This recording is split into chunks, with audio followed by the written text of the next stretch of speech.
I think this image and this concept of yourself as an artist can be really damaging, especially with this. I guess I would call it an idol of self-expression. That what I really need to do is tell the world how I feel, and that the world really needs to hear my thoughts. Um, and so that was something I really had to come to grips with over the years of doing work for other people and realizing that, when I finally did have the opportunity to make my own art, realizing that that wasn't the end, that wasn't what I was looking for. While I love doing it, it wasn't going to give me the identity or the purpose that I needed in life.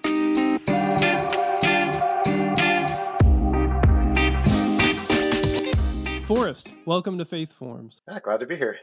Thank you, brother. It's been a while since we last talked. I think it was we were at MDev, right? Last fall. Yep, yep. Last fall, that was a pretty cool event. It's getting pretty big. Yeah, you graciously offered your sister's house to me to come stay. That feels like a total brother move, but I Yeah, was yeah. uh, but it was awesome. You and I had actually never really got to hang out and talk before. We had exchanged emails and some stuff over the years, I think, but that was the first time we actually got to hang out and talk and get to know each other a little bit. And I was really blessed to be able to also spend some time with your brother-in-law and your sister and their whole family. It was really an awesome experience. Cool, cool. Yeah, I'm glad it worked out. Yeah, it was fun just to chat and kind of share vision and hear where we're at with work and faith and all of the adventures and struggles related to that. Love for you to just tell people about your story and stuff, but first I just want to catch up and see what have you been up to since we hung out. Yeah, so I'm still doing my day job as a contract worker. So I've got two primary clients right now. One is my brother, who I used to own a business with, and I get that's kind of how I got into games. And then the other is a research lab at the University of Wisconsin, and they do games for research and education kind of simultaneously. And I Cool. love working with them. So we've been doing some cool projects. Contracting work, are you primarily doing 3D art or what are you working on? Yeah, yeah. So I got into doing contracting for games. Has it been 3 years now, I think? And when I jumped in, I was really trying to do UI and 3D work, kind of stylized 3D is my specialty. But I ended up with the opportunity to do some illustration for a mobile game a couple of years ago, and I was nervous about that because I've only really done tiny bits of illustration for UI work mostly. And but I took it on, and it turned out to be a really good learning experience, and I was able to like produce a high enough quality that I felt good about it. So I've considered putting myself out there for that again, but I have a very narrow style that I work in, and it Yeah. would have to be the right situation. What was your relationship with games growing up? You grew up in a Christian home, right? Yeah, so my parents were kind of just after the hippie generation. They called Hmm. themselves freaks. That was kind of how they defined their movement. But they were very much about getting back to nature, getting out of the city. They were raised in the suburbs of Chicago, and um, so we moved out west when I was 2, and I lived in very rural areas for the next 8 years. And so video games were very suspect. That was Yeah. just kind of rising, gaining popularity. First with the Atari was the one that we started seeing in friends' houses. But eventually, they allowed us to rent a Nintendo, Mhm. which was what you did back then when you didn't own one. The video stores actually had Nintendo units you could rent, Yep. and we also didn't have a TV for a chunk of my childhood, so we'd also sometimes have to rent a TV. um, so video games was this very special kind of experience that we were allowed to do for special occasions, which usually meant that, as we got older, of course, if we only had like a weekend with the Nintendo, which eventually then was a Super Nintendo, you would just stay up all night playing through whatever cartridge you rented. So some good, you know, good memories and good experiences, but it was still kind of on the margins of what we did. Hmm. We mostly entertained ourselves outside of the house when we were younger. Nice. What did you think you were going to do when you grew up? I didn't have a clear picture. I think I went through the typical, looking around me and seeing what other people were doing. And when we moved to Wisconsin just as I was turning 10, and a lot of people around me were farmers. So I thought, oh, maybe I'll be a farmer when I grow up. And then I decided pretty quickly against that. But my brother, who was just a year and a half younger than me, he knew right away that he wanted to make video games, and it was kind of neat because my mom was she was the one who was most against kind of having video games as a regular pastime, but she was Mm-hmm. very for creating things. She wanted us to be like creative people. So as soon as he started like showing this enthusiasm for games, she was like, "You could make them. You could make them." And so as I got into kind of young teen years, we talked a lot about making games together, Hmm. and it was kind of like this dream. And we started doing the thing where you sketch out the story, and we ended up with a home PC, and eventually got Mist on the PC, and that was kind of a life-changing moment for me because just realizing that there could be this level of interactivity and story mixed together Hmm. was a totally new thing for me. So I got excited about it, but I was also a pretty lazy teenager, so I didn't spend the time learning how to actually make games. I did like art though, and I didn't conceptualize that I could be an artist and do that in games. So I played around with 3D art and making GIFs and that kind of thing when that was just coming to the forefront. Um, and eventually, I had the opportunity to get into graphic design at a sign shop when I was like 20 years old, and that was kind of my path into art. Okay. But it sort of led me away from away from video games, and I again didn't even conceptualize that those two things might meet up at some point. So did you, after high school, did you go into the workforce then, or did you do any college, or? Yeah, I didn't do any college at all. I just just didn't have any desire to. I think partially because I've always been a cheapskate and I just couldn't overcome the idea of how much money it was going to cost. Uh, so a friend of mine got me a job uh, at 18 doing landscape work, or not landscape, I'm sorry, land surveying work. I did landscaping work as a teenager, freelance, and then did land surveying when I turned 18, and I got a year and a half into that, and I realized, okay, this is really not how I want to spend the rest of my life. I really loved music, so I started like auditing music classes at a university. And I thought, oh, maybe I'll get into music, but also realized that there's very low probability of making money doing music. So I took this job, which was at the time a part-time job doing graphic design. Um, the business that I started working for it started growing, and the owner was like, "Hey, you want to buy this business?" so, uh, so I did. In my early 20s, I bought a business, and I at the time it was just kind of science and graphics, and I really wanted to move it more in the direction of doing visual arts, logo design, that kind of thing. And I did that for um, quite a while, like a decade. Um, and I ended up realizing that doing designs for other people was not quite what I was looking for either. My best work never made it through the review process.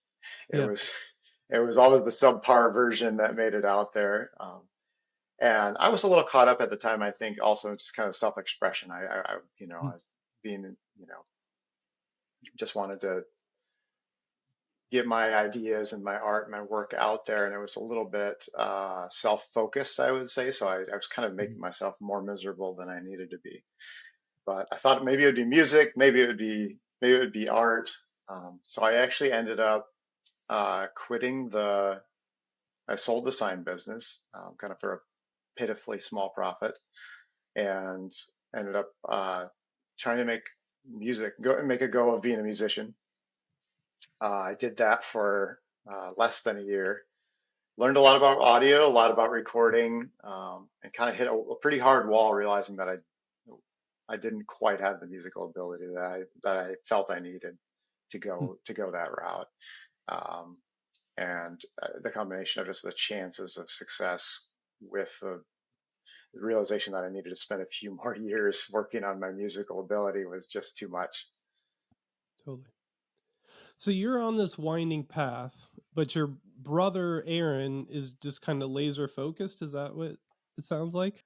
Yeah, yeah. So he put himself through college and got recruited right out of the University of Madison to work for Raven Software, which was um, I don't remember the size of it, but it was a medium-sized studio in Madison, Mhm. and they pretty quickly, I think after that, got acquired by Activision.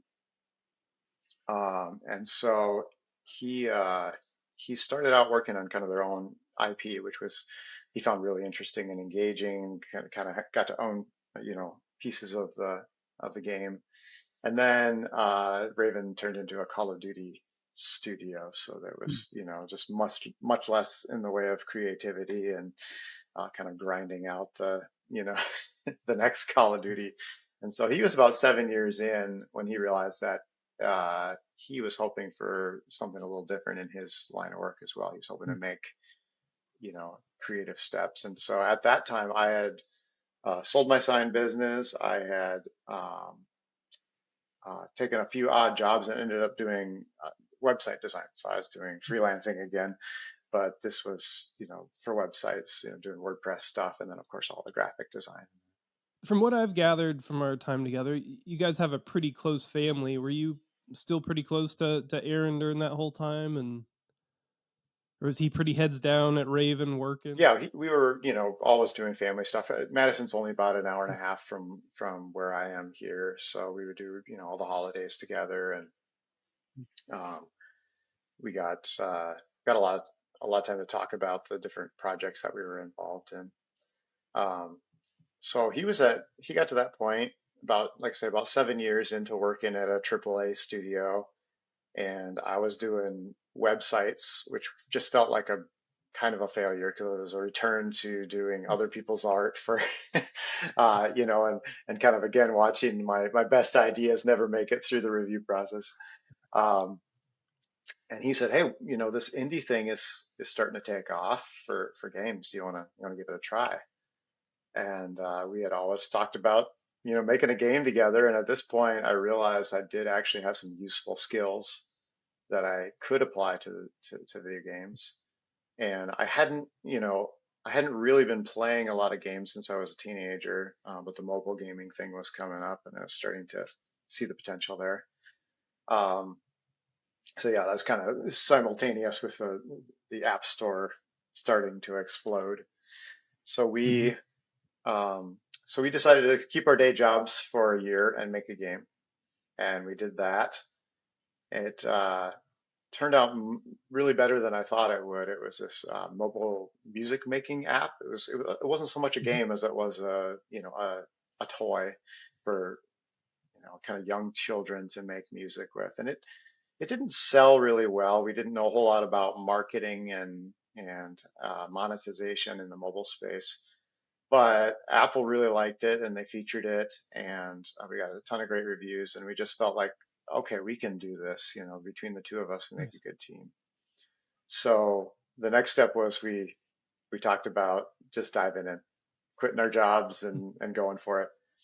So we went over the next like potential projects that we could do and kind of did the whole list of here's all of our grand ideas, here are all the prototypes we have, which one actually has a chance.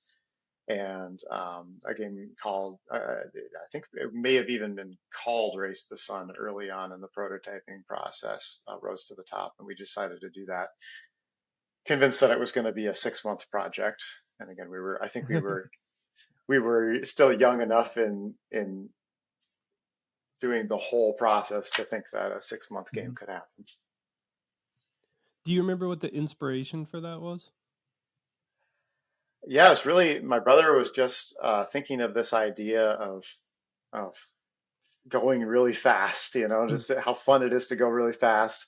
And we had one of the games we had rented as kids was Star Fox on the Super Oh yeah, Nintendo, and it yeah. just blew us away. It was like the first 3D game we played. Um, and so we would repeatedly rent it and play through the whole game basically in one sitting.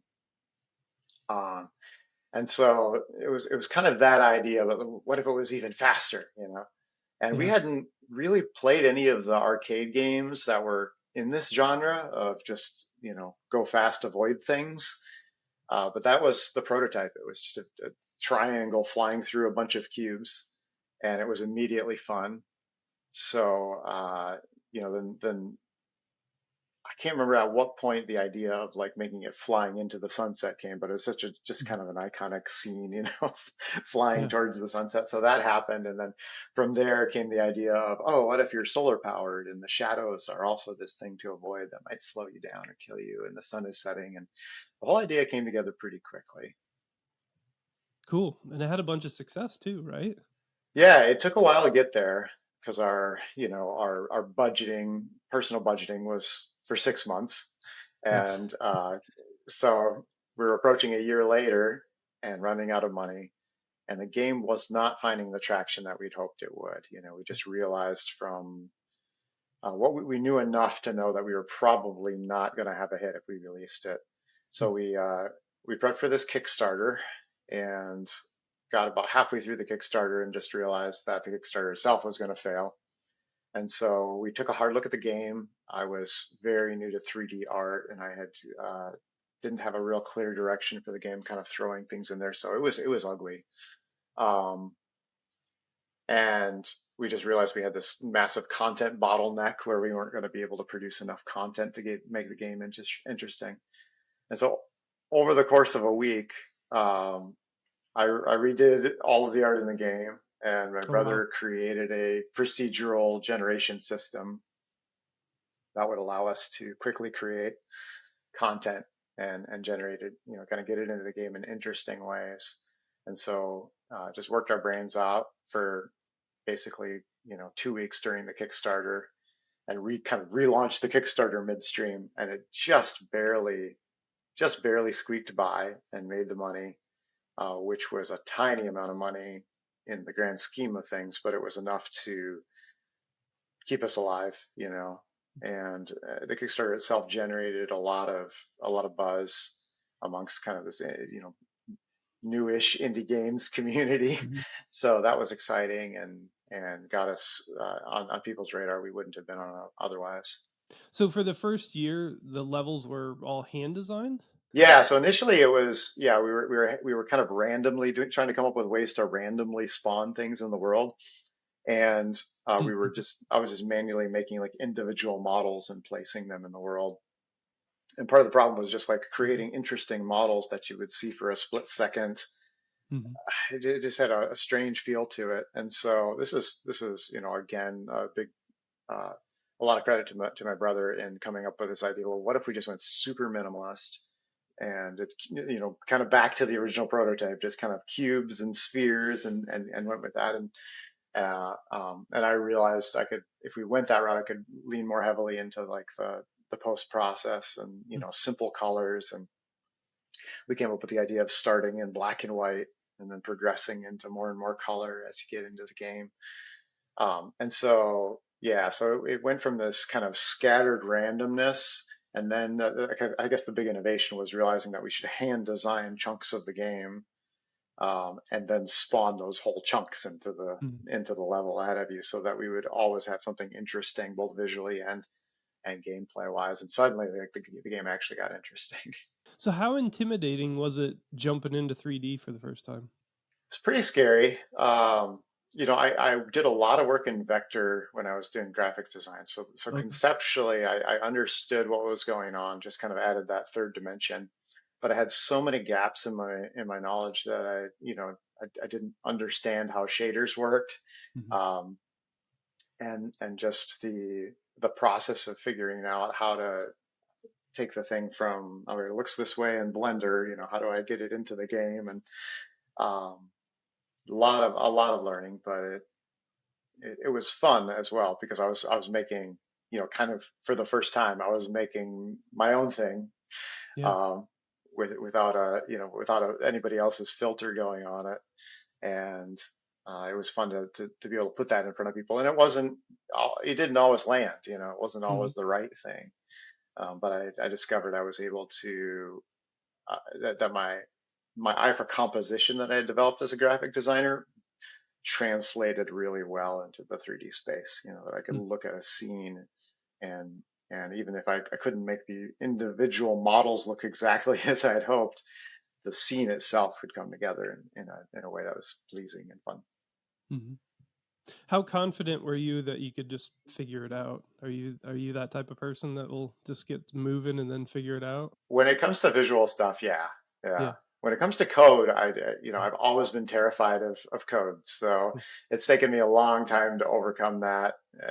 But I'm finally like creeping my way into that world. But visual stuff, yeah, I've always just taken an approach that says I will keep tinkering with this and I'll keep trying things until I get it the way that I want it. When you were doing websites, did you do any of the HTML and stuff there, or were you just kind of handing it off to someone else? Yeah, yeah. So for some reason, HTML, CSS wasn't as intimidating to me, and then I Yeah. ended up, because of WordPress, creeping into PHP, Yep. and I had, it was my only real experience with programming. So everybody told me how terrible a programming language it was. And I don't know. This is all I know. Yeah. I'm sure I've forgotten all the PHP that I learned, but for a while there, I did conceptually understand it. So that helped a little Mhm. bit in my stepping my way into the programming world. You're working with your brother, and you're finally getting to do art that you believe in, and the game's successful. Um, is that kind of like a high point in your career up to this point? Yeah, that was, the biggest success that we had, that I had in business. Um, and it was also my first experience with something that was mass market, where Hmm. everything up to that point was, yes, I'm working for one client, and that client is determining, how this thing looks. And I realized that when you're selling to, 1,000 people or 10,000 people, that you do still have that feedback in aggregate, but there's a lot more freedom to create, and you can, instead of molding your product to look exactly how one person wants it to look, you can actually go the other direction and find your audience and find the people who have similar tastes and interests as you and make something that will delight them. So I was hooked. At that point I was sure that this is what I wanted to do. Looking at your LinkedIn, you were worked with Aaron at FlippFly for 10 years. Yeah, so we did that. That sounds right. I think we started in 2011, under the radar. We released Monkey Drum in 2012, I believe, and then 2013 was the release of Race the Sun. And then that basically, Race the Sun kind of became an ongoing thing because at that time Sony reached out to us when we went to PAX and they found our booth. So we ended up porting the game to three PlayStation platforms, um, Wow. and from there I think we went to Xbox and then back to the iPhone, which was funny because it seems like a ready-made mobile game, but it took us a long time to go back and try the mobile space again. So during that time we were trying to figure out what to do next. What is our next project? We ended up taking on a publishing slash porting project with a game called the name just slipped my mind. The studio is Fun Selector, and the game's Absolute Drift. And that was neat because it was a game that felt like it fit in the world of Race the Sun. It was kind of very minimalist, artistic game. So we did a couple ports for that game and kind of and helped release an updated version with new features, and that was a blast.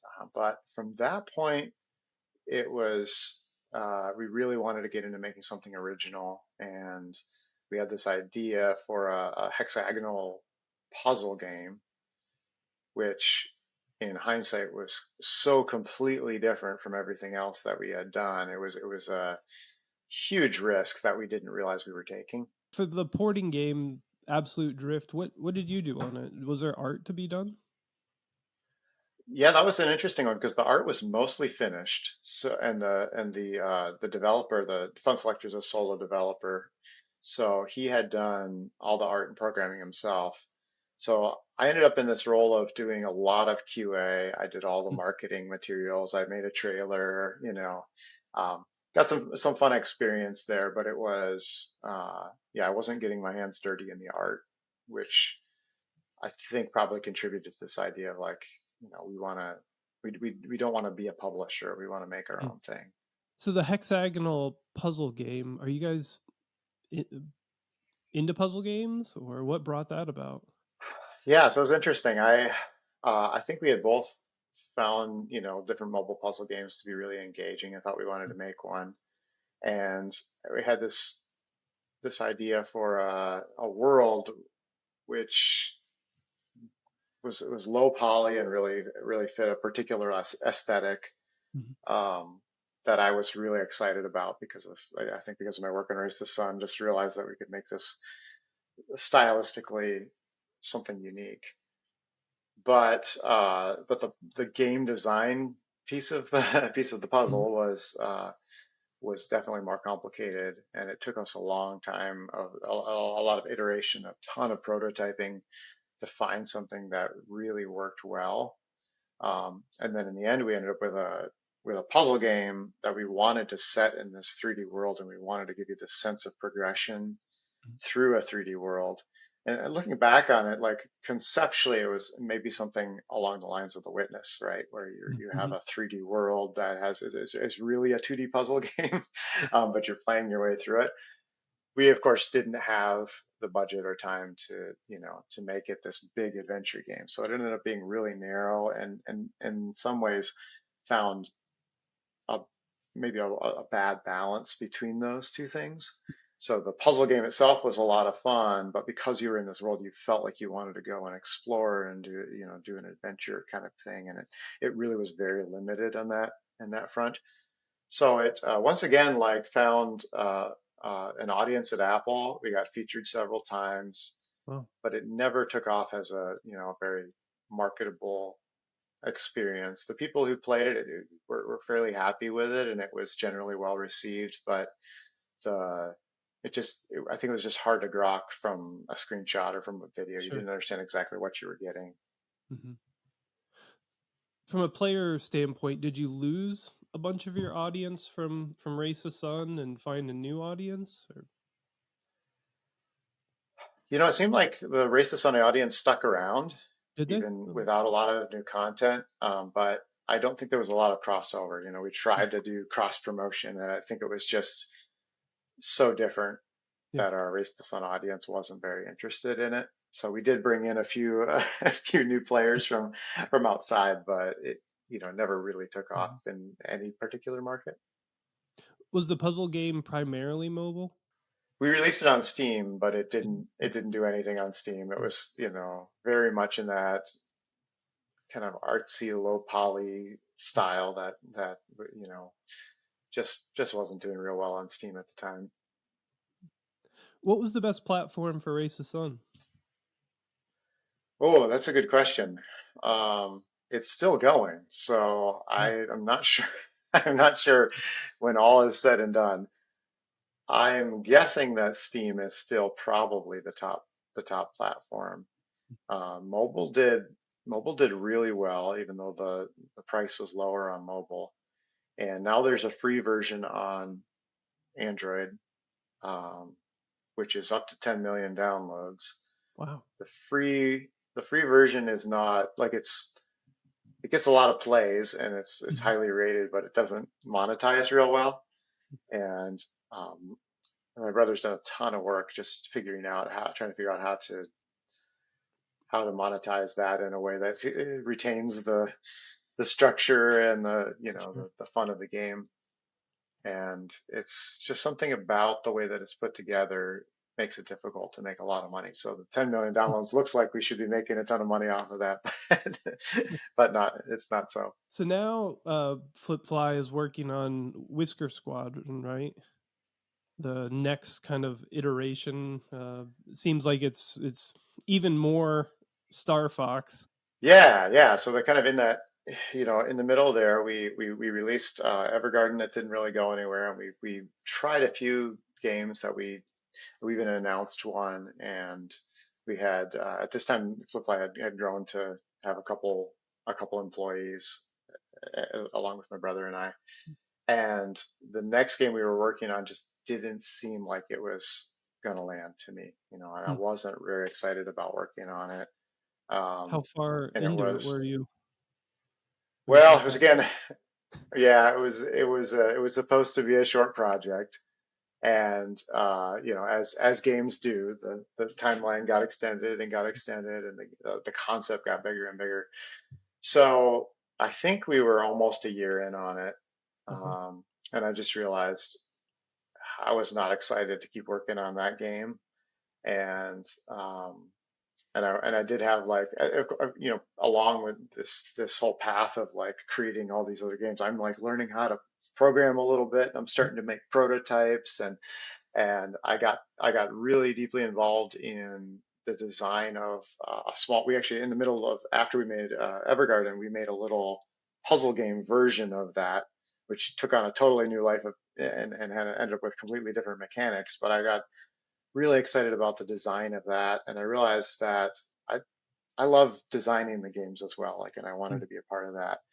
So part of my I guess my realization was one, I don't want to be really working on this flip fly game for the next year, and I really want to get into design, but I didn't want to take that role from my brother because he, Mm. was really the whole reason that he had left AAA was because he wanted to create things and he wanted to design. And being a tiny little company with two designers just seemed like it wasn't going to be a great way to move forward, where one of us would always be sad that we weren't working in the, doing the primary design. Mm. So at that point, I decided to step back and start my own company and try out some of the ideas that I've been prototyping over the years.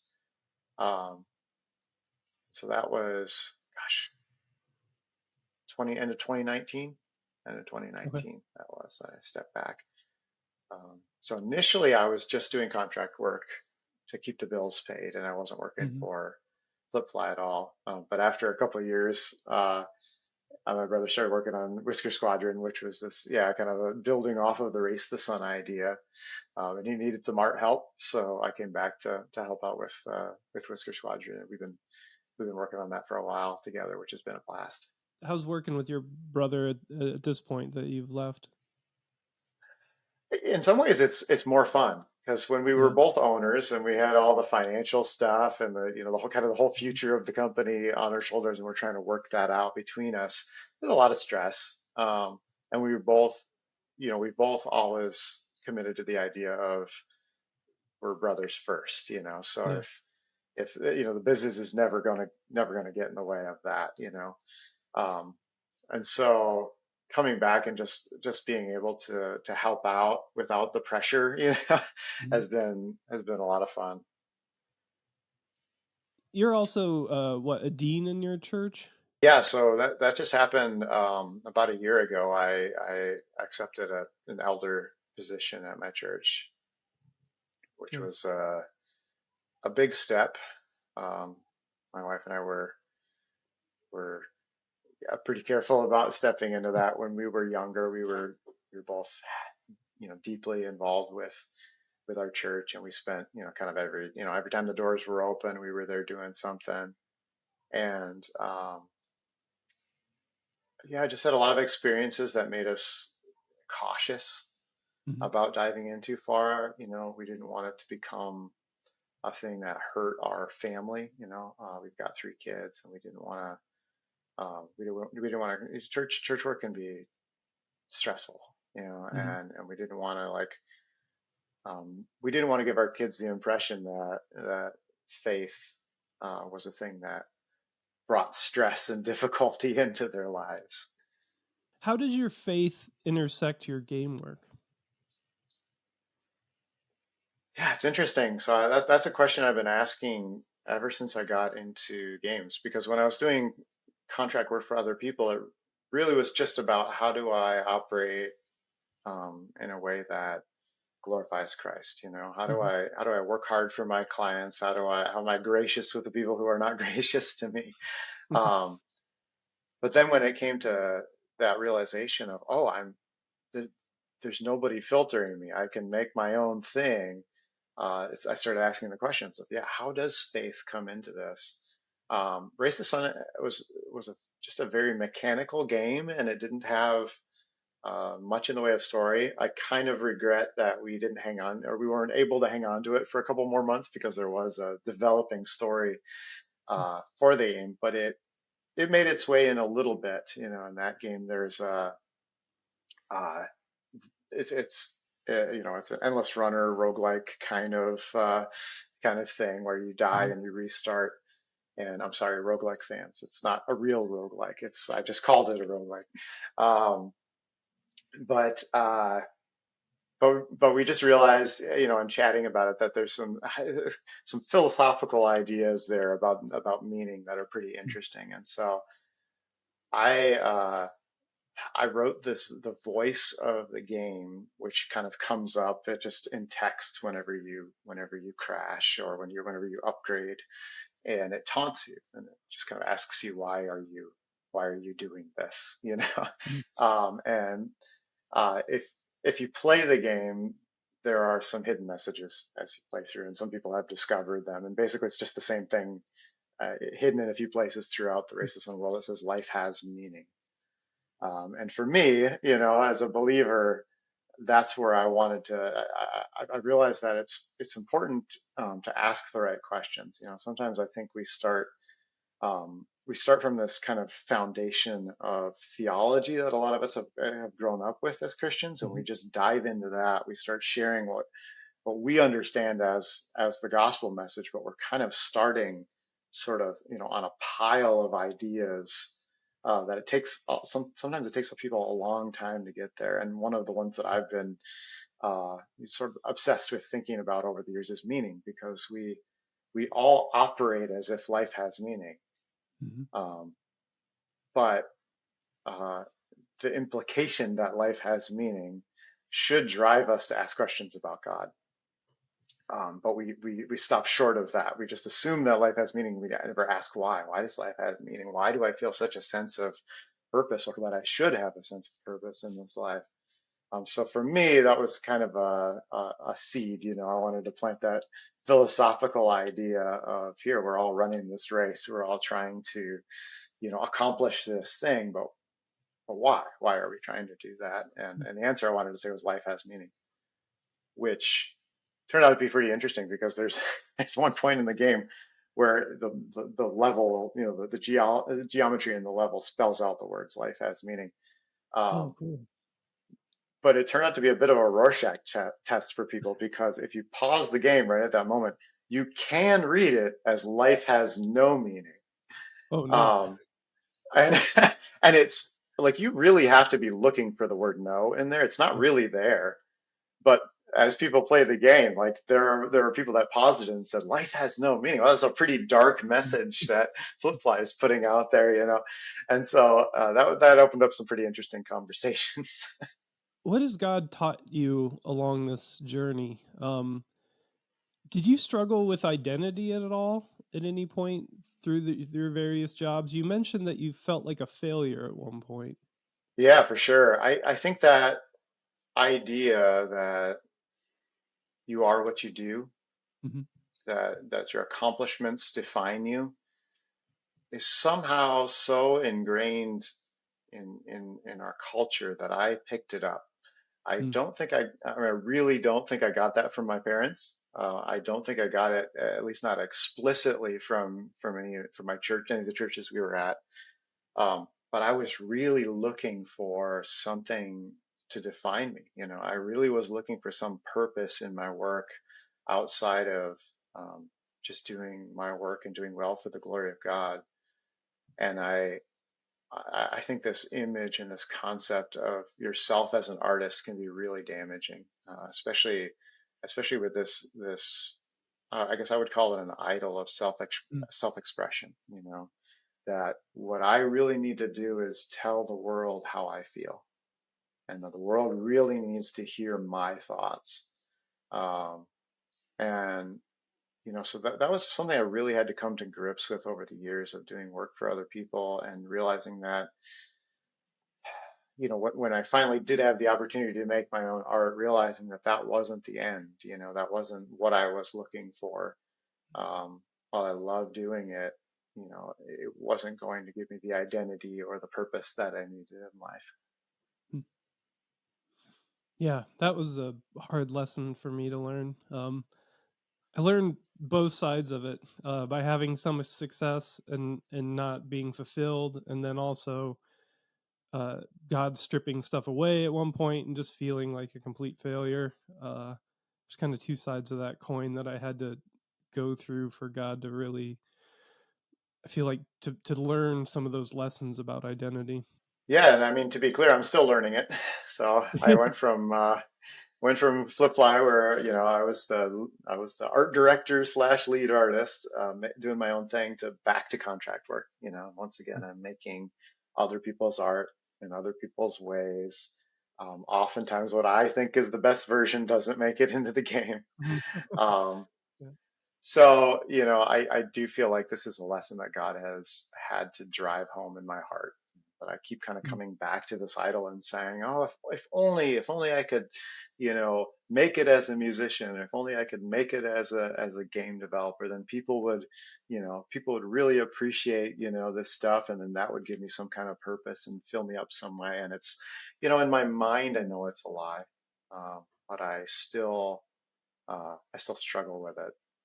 So it's Mhm. been, you know, it's been a journey, and I think that I have found, um,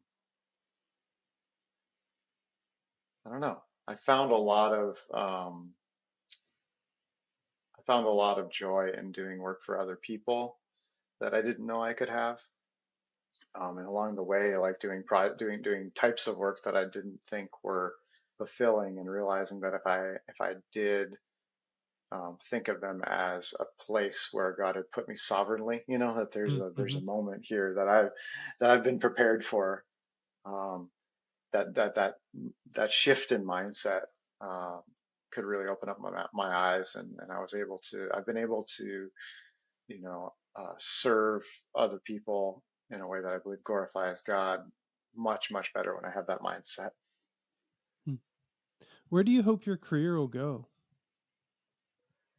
So, I've been working on a solo project, Mm. which is unannounced because there's some publishers and platforms who don't like games that have already been announced that I would potentially like to work with.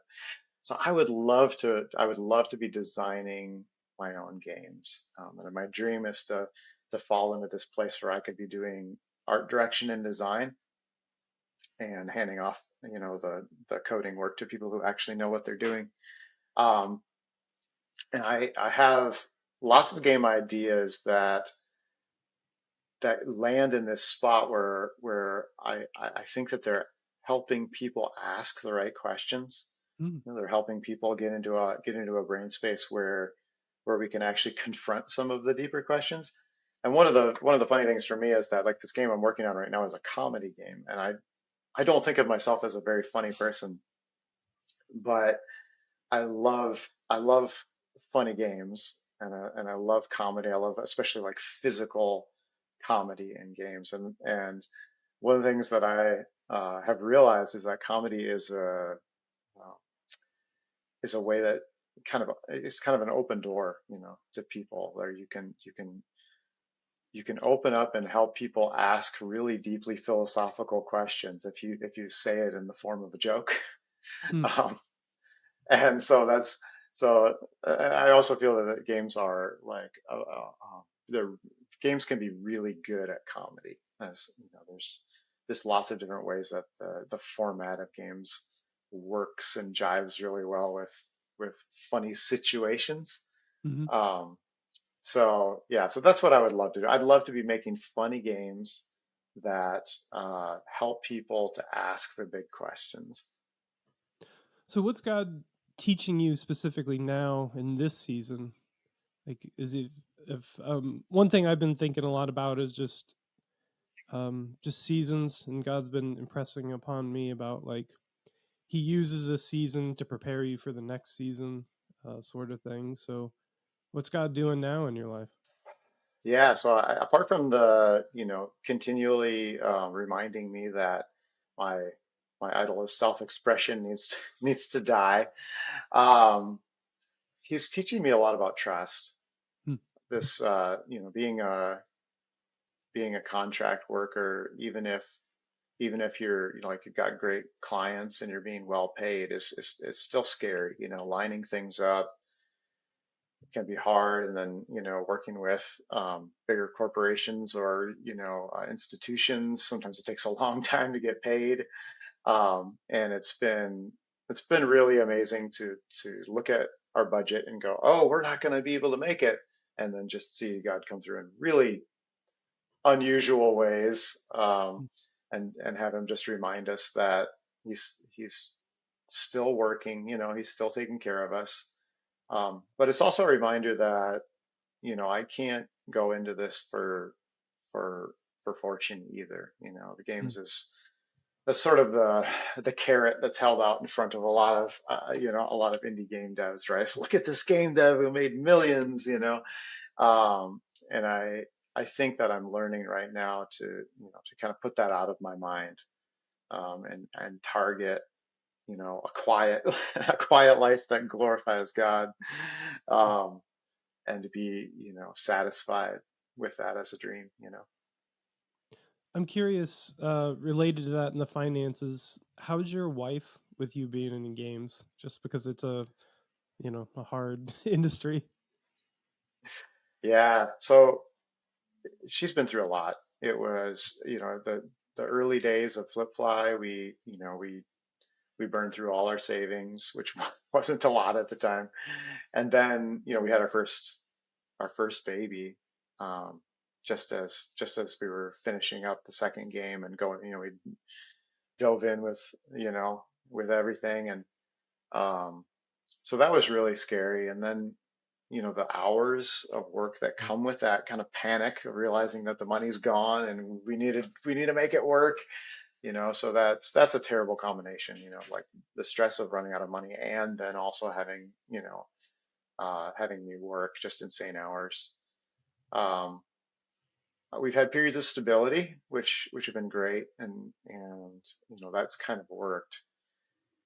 The flip side of that is I've been working from home since our firstborn was born, and it's become, initially it was kind of, oh, that would be nice, or that'd be convenient. And now now that we've been doing it for so long, it's become something that I really want to protect, and a major reason why I want to stay in games is so I can be home. Comes with its own difficulties. That's why I have headphones on and not a microphone, because you would definitely hear some screaming or something. But but that side of it has been good. I think that um, at this point, being so far into it, it's probably the best career financially, the best career decision for me financially as well. Um, so I think that's a factor as well. I feel, you know, and maybe that's my excuse, is that I say I'm trapped because I love it so much. Hmm. Do you have any advice for someone coming up in the industry?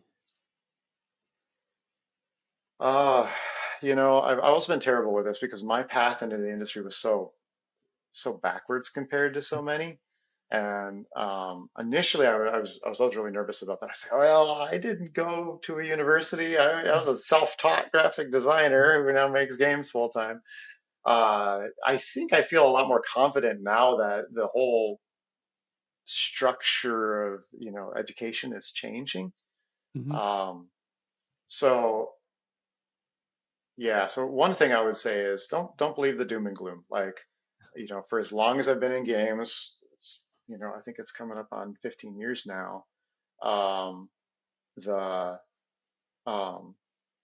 yeah, maybe 14 years. I don't want to oversell my experience. Uh, every year there's a new apocalypse.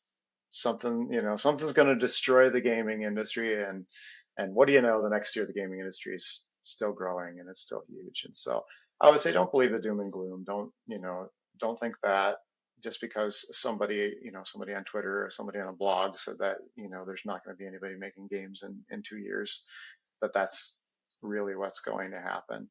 Um, the other thing I would say is like don't don't wait for somebody to like give you permission or require you to make games. There's literally no reason why, like, if you own a computer, there's no reason why you can't download Unity, download Blender, download Inkscape or GIMP or something, and just start making games. There's a glut of fantastic YouTube tutorials about how to make games. There's at least three legitimate game engines out there that are free, maybe more now, that you can actually publish games from. There are platforms you can distribute games from for free. Um, so I'd say, I've been in a position to do some hiring over the years, and to kind of influence the hiring at different organizations. And I can one of the things I can do is immediately spot when someone's portfolio is all assigned work. Like I can look at your art portfolio and say, oh yeah, a professor made you do every single one of these. So as soon as I see somebody, especially I'm talking because art is mostly where I've been able to influence things. It's like if you're an artist, like make art. Don't go to your professor and say what should I make. Like make art, and when someone in a position to hire you or to bring you onto a team sees your portfolio and they see that you love the thing that you're doing and that you actually invest your personal and your free time in doing it, they're going to be so much more excited about working with you. What's a telltale sign of that? But one of the things is just the quantity. There's it's a small amount of work Okay. that most artists are required, and then it's kind of like it'll always be like a one of a kind thing. It's like, oh, here's Mm. the rigged character, and you know here's the one material that I have had to make, and you can kind of tell that the person wasn't learning materials. There's not a, oh, here's the 10 materials I built while I was learning how to make materials. It's kind of like, here's the one I was assigned that got me the grade. So you say not to be doom and gloom, but I'm curious. You've been out pitching your game. Do you have a sense of with publishers and just kind of the general feeling in the industry about like when things are gonna turn back around? Right now, we're kind of in a down cycle.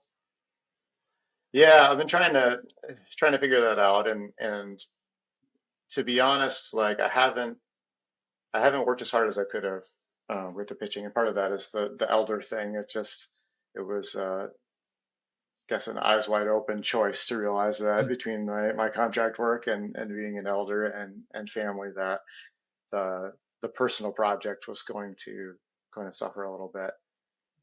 But my best assessment is that it's going to come back because the industry still needs games. The industry Mm. still, there's still people are still playing games. Their habits are changing a little bit.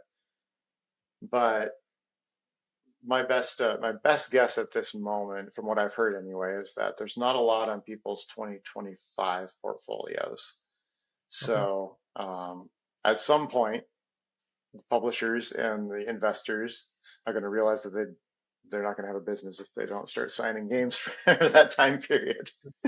Uh, and so whether that's the investors going, hey, who's making money off of 2025 games, or that's the publishers going to the investors and saying, hey, you're not going to have an investment if you don't give us some more money. I'm not sure how that all plays out. I've never been in that part of the business. Um, but it does come back, and I think that one of the reasons that it feels so bad right now is because we had COVID, which created this, unnatural bubble in the games Mhm. industry, and a lot of money flowed into the industry. And of course, that bubble burst. Everybody could see that coming. But I think that coincided with sort of the the Epic Games store money petering Mhm. out. Um, the new consoles kind of being maybe the last of that type of market where you would have a device and then a lot of money flowing into the industry to fund games for that device. Mhm. So I think we're in a transition period. I think that the Netflix model is really interesting. It seems to be working pretty well for Netflix and for Apple.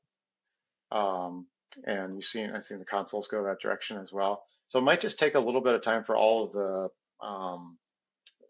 the systems, kind of the processes where games get found and then make their way to one of those platforms. That might just become the new way that publishing happens. Sure, that makes sense. Well, it's almost an hour here. I want to be respectful of your time. I've been really blessed by our conversation here today. Is there anything you want to point people to? Anything you want to promote? Ah, gosh, I don't have much to promote on my end right now because it's all behind the scenes. Um, but I would say, if you want to check out FlippFly's latest game, Whisker Squadron, it's Whisker Squadron Survivor, because there's a plan for another game in the series. But yeah, check that out if you're into if you're into Race the Sun and you're all or into Star Fox, kind of like that sort of thing. It's a lot of fun. I've been one of the artists. FlippFly's grown again, so I'm working with a whole team. I get to be just one of the artists, but I'm doing the VFX and some of the 3D art for that. Very cool. Yeah, we'll put a link in the show notes to that. And, well, thank you again, brother. I loved our conversation. Thank you for taking time to talk with me. Yeah, thanks for having me on. I really appreciate it. It's been great.